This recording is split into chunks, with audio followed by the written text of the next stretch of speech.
Tariq Ramadan, merci d'être avec nous pour cette première réaction donc depuis Paris concernant l'attentat de Charlie Hebdo.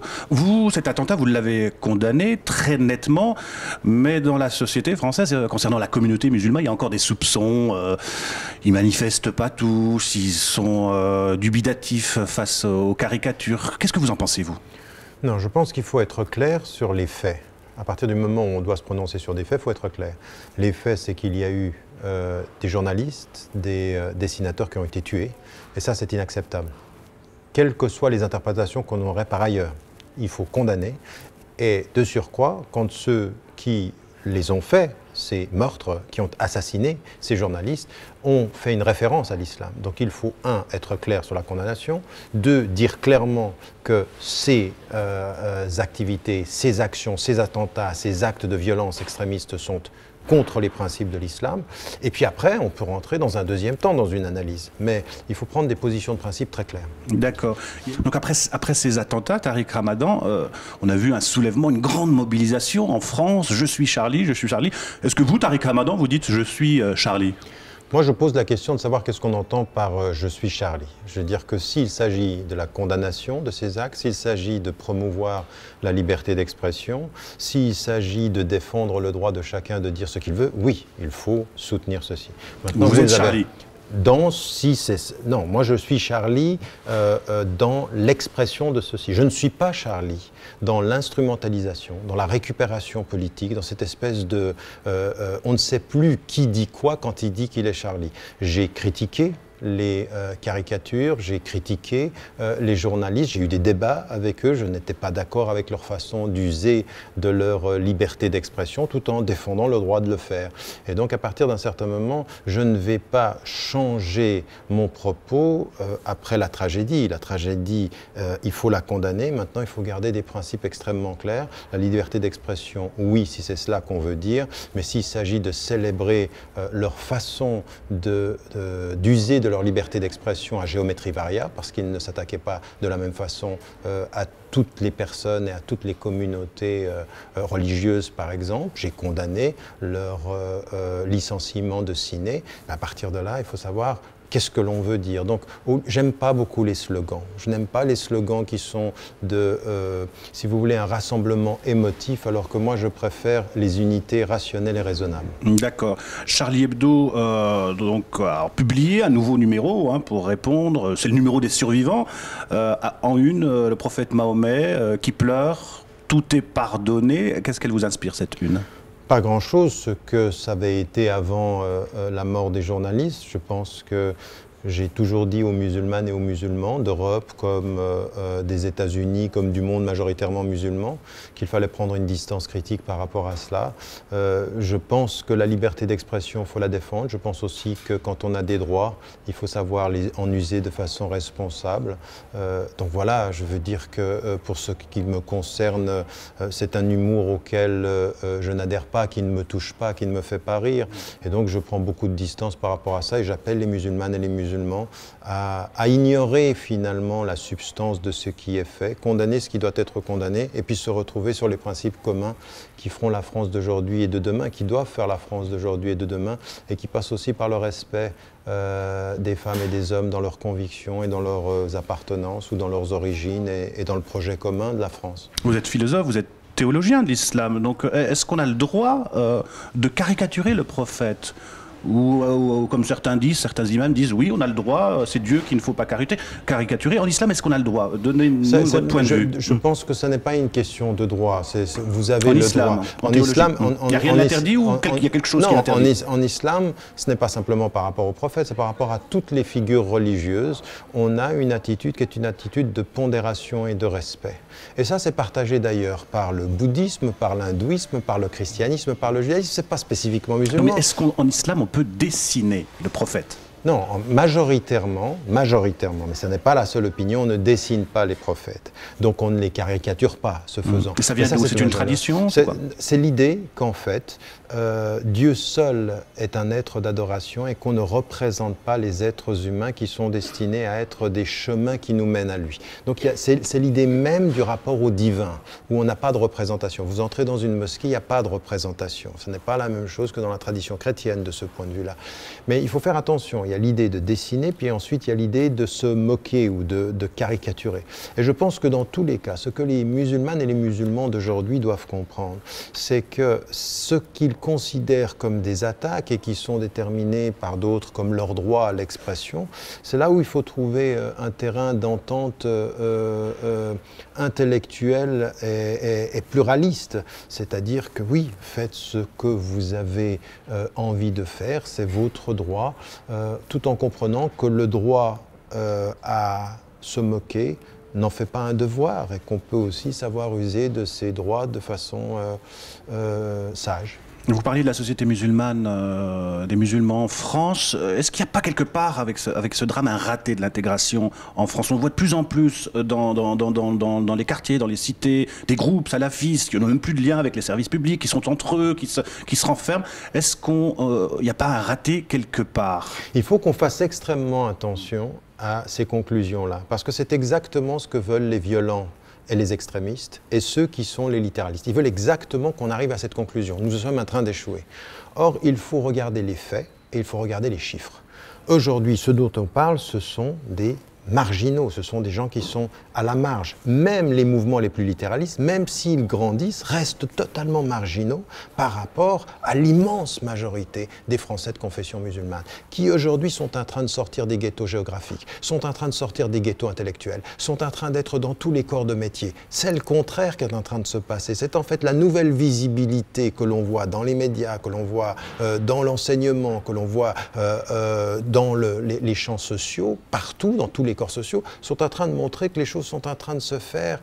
Et c'est ça le problème, c'est que cette majorité qui a réussi ce passage, qui est en train de le montrer, elle est silencieuse. Elle ne fait pas la une. Et donc il faut faire attention, la une qui dérange ne doit pas nous faire oublier le silence dans l'histoire de ceux qui sont en train de s'installer et qui sont en train de faire la France de demain. Si on tombe dans le travers de dire « Ah, l'intégration a échoué », c'est exactement ce qu'ils veulent. Et ce qu'ils sont en train de dire, par exemple en Syrie et en Irak, c'est de dire « Regardez, en Occident, on ne vous respecte pas, on ne vous aime pas, on ne vous donne pas d'emploi ». Il y a des faits qui correspondent à ça, mais la grande... vous pensez que c'est un piège tendu par les extrémistes Non, je dirais que c'est un piège dans deux sens.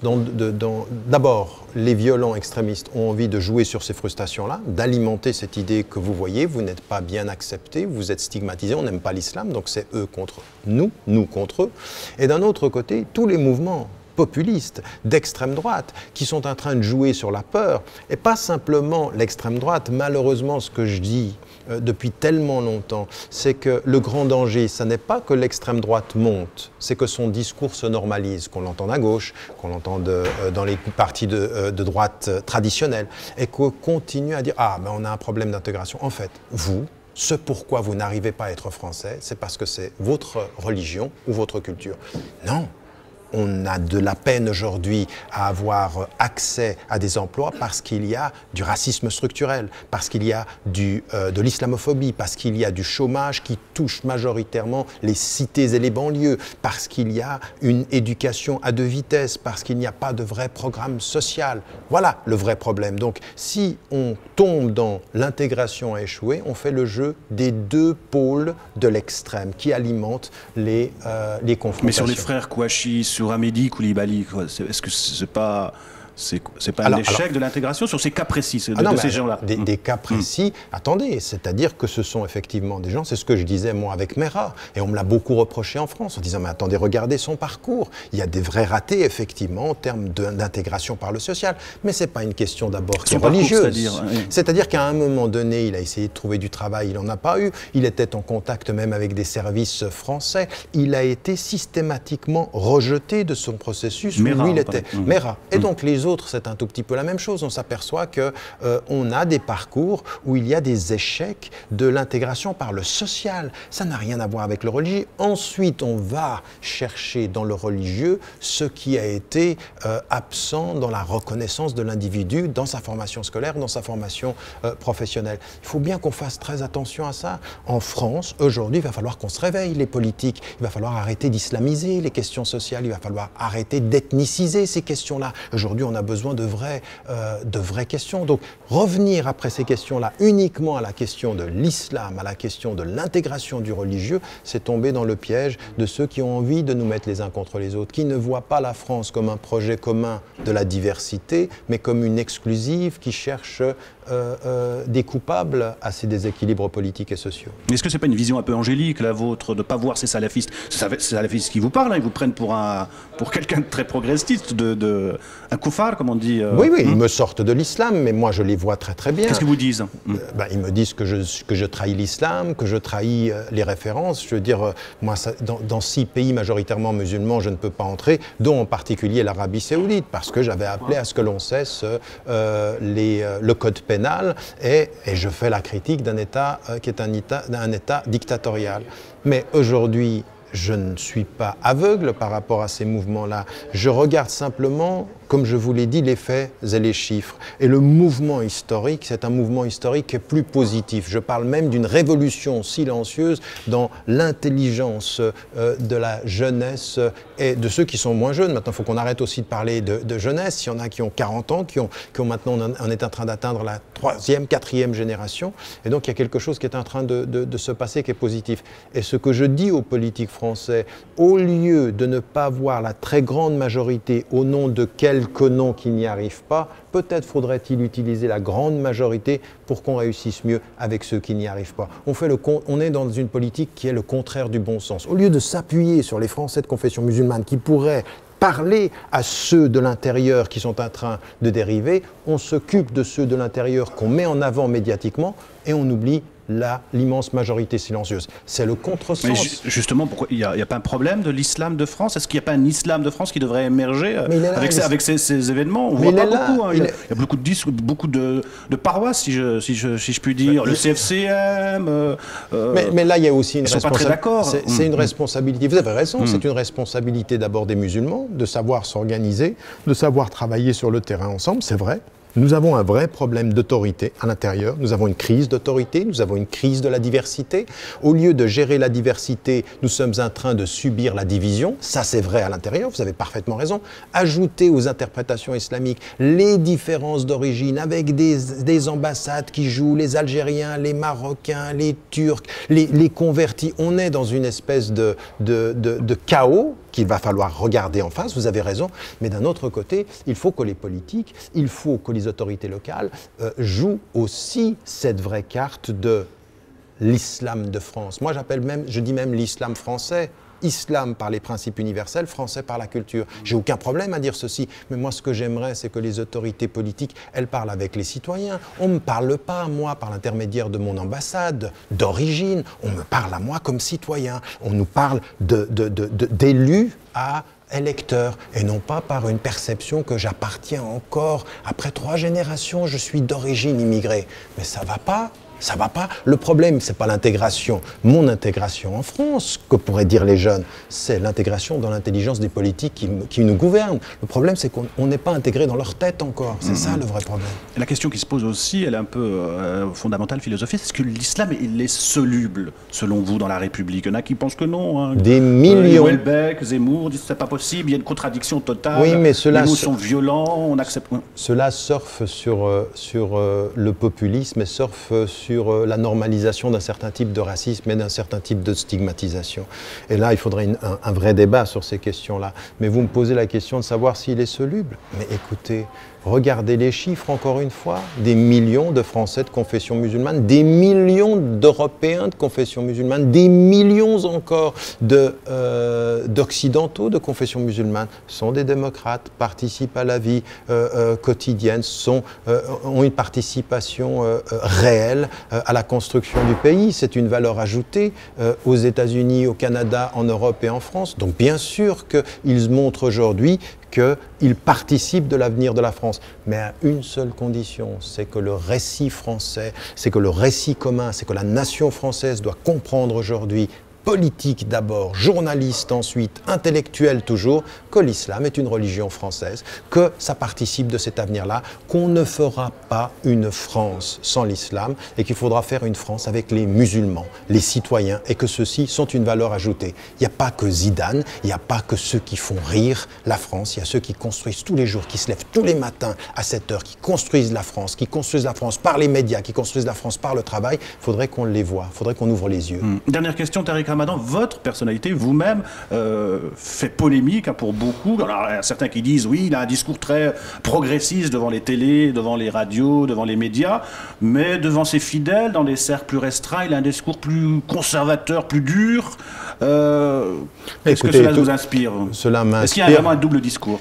Écoutez, Tariq Ramadan, double face. Écoutez, quand on ne sait pas quoi dire sur mon discours, il faut qu'on suppose que j'en ai un autre. Allez sur ma page Facebook où il y a plus d'1 million de personnes, j'ai les choses en 3 langues. Où il est ce double discours? S'il n'est pas sur Facebook, s'il n'est pas sur mon site internet, où est-ce que je vais? Les musulmans qui m'écoutent seraient totalement, auraient l'intelligence complètement pervertie de penser que je dis une chose sur Facebook, une chose sur mon site et une chose dans les mosquées. Mais qui me suivrait? Par contre, certains de ceux qui sont pris comme des représentants de l'islam en France, eux, ils n'ont pas du tout de contact avec la base. Donc aujourd'hui... Vous parlez de qui? Je parle de ceux qui apparaissent, Chalgoumi et compagnie. Je veux dire, qui représente-t-il? Vous savez, avec les événements, je suis intervenu dans tous les médias du monde, à l'exception pratiquement des médias français. Pourquoi, selon vous, alors? Mais parce qu'on me diabolise, parce qu'il y a des choses en France qu'on n'a pas envie d'entendre, dont certains n'ont pas envie d'entendre. Mais avec le temps, il y a des surdités qui vont changer. Mais qui vous diabolise et qu'est-ce qui vous reproche? Ce qu'on me reproche essentiellement, c'est 2 choses. De dire qu'on n'a rien à opposer aux Français de confession musulmane et qu'il va falloir être autonome et entendre cette autonomie-là, c'est-à-dire c'est un discours de l'autonomie, de la responsabilité. Moi, je ne suis pas du tout pour le discours victimaire, je suis le discours de la responsabilité. Puis ensuite, je vais plus loin. J'interpelle les politiques sur les questions sociales, sur les questions économiques, sur les questions de justice, sur les questions d'égalité. Et puis ensuite, je vais encore plus loin et je pose des questions. On dit, vous n'arriverez pas à avoir un discours qui soit entendu si vous avez un double discours concernant ce qui se passe au Moyen-Orient, si vous soutenez des dictatures et que vous venez parler de démocratie, si vous vous taisez dans les massacres dans les territoires occupés et que vous venez demander aux jeunes de se calmer. C'est ça le problème aujourd'hui et ça on n'a pas envie de l'entendre. Puis il y a une dernière raison, elle va vous paraître très bête, mais c'est simplement de parler français comme un Français. Ça, c'est gênant pour certains Français qui ont toujours pensé que le colonisé parlait un français cassé et qu'on parlait pour lui. Eh bien, moi, je suis juste l'arbre qui cache une forêt qui est en train de venir, de citoyens français, de confession musulmane, qui sont français et qui parlent le français comme les Français et qui sont français.